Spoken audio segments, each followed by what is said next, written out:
When we think about the end of ancient Egypt's golden age, there's this story we're always told, one of a long, slow, inevitable collapse, this great empire just crumbling over centuries. But what if that whole familiar story isn't really the whole truth? Today, we're going to take a hard look at that classic narrative of decline. This idea of decay is just everywhere. You can see it right in the titles of modern history books. Words like twilight, poison legacy, afterglow, they all paint the exact same picture. A civilization that's way past its prime, just a magnificent ruin waiting to fall apart after about 1200 BC. And this isn't some new idea.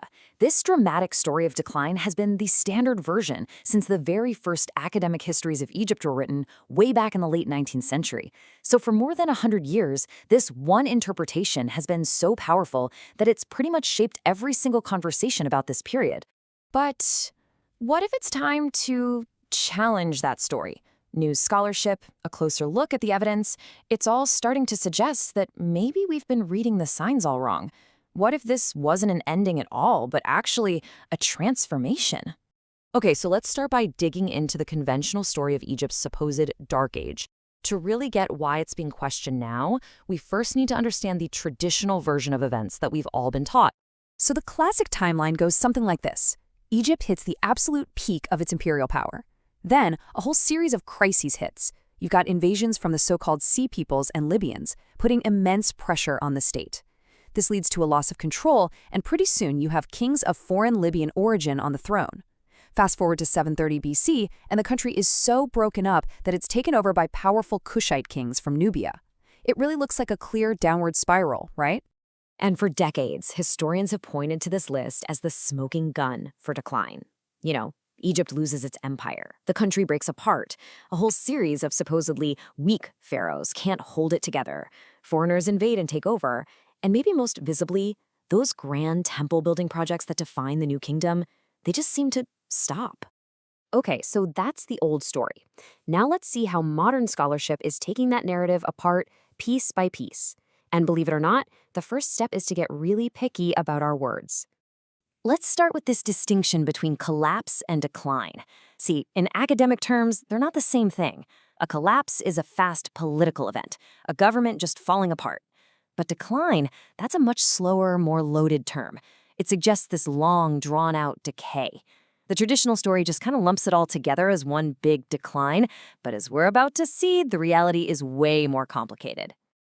And here's the absolute crucial point. The early Egyptologists who built this whole narrative, they were working with a very skewed picture. Their interpretations were totally shaped by the limited evidence they had. And honestly, they tended to see history through this lens of great empires rising and then inevitably falling. This chart illustrates the problem perfectly. Most of the early archaeology, and so most of the evidence, came from the south, from Upper Egypt around the famous old capital of Thebes. But the northern Nile Delta, which was a huge political and economic powerhouse during this later period, was almost completely unexploited. So they were basically telling the story of an entire country based on clues from just one part of it. So what happens when we start looking at all the evidence we have now, including a lot more from the Delta, and re-examine it with fresh eyes? Well, the picture changes. A lot. Let's start with the economy. The old myth is a simple one. The state just plain ran out of money. The invasions, the loss of the empire, it all just led to a total economic breakdown. Seems straightforward enough. But then you look at the actual climate data, like these Nile flood level records that were literally carved into the temple walls at Karnak. We don't see a simple, steady failure. What we see is extreme volatility. One decade you might get catastrophic, destructive floods, and the next, you could be facing a severe drought. This wasn't a slow fizzle. It was one intense environmental shock after another. This completely flips the narrative. It changes the story from one of simple economic failure to one of incredible resilience. To survive this kind of climate chaos, Egyptian society wasn't just passively declining, it was constantly being forced to adapt, to develop new strategies just to cope. And you can see this adaptation in the very idea of what a king was. The New Kingdom ideal was that single, all-powerful god-king building massive new temples. But in the later period, power was much more spread out. Instead of these huge new projects, kings were making smart, strategic additions to temples that already existed. It was a totally different approach to being pharaoh. And here's the key takeaway from that. The Libyan and Kushite kings weren't just failed versions of the old New Kingdom pharaohs. They were being pragmatic. They were adapting to a whole new political and economic landscape. Their way of expressing power made sense for their time. It was a different strategy for ruling, not necessarily a weaker one. So when you start putting all of this new evidence together, the wild climate data, the new view of kingship, understanding how biased the old evidence was, a completely different picture starts to emerge. It's a story of adaptation, not just decay. Here's a modern way to think about it. We wouldn't say a giant corporation that restructures itself into smaller, more agile, localized divisions has failed, right? We'd probably call it a smart, strategic transformation. In a way, that's what was happening. Egypt wasn't just collapsing. It was restructuring itself to survive in a rapidly changing world. And hey, don't just take my word for it. This quote from the research we're looking at sums it up perfectly. When you really dig in, you find an incredible amount of continuity in Egyptian culture, religion, and how the state was run.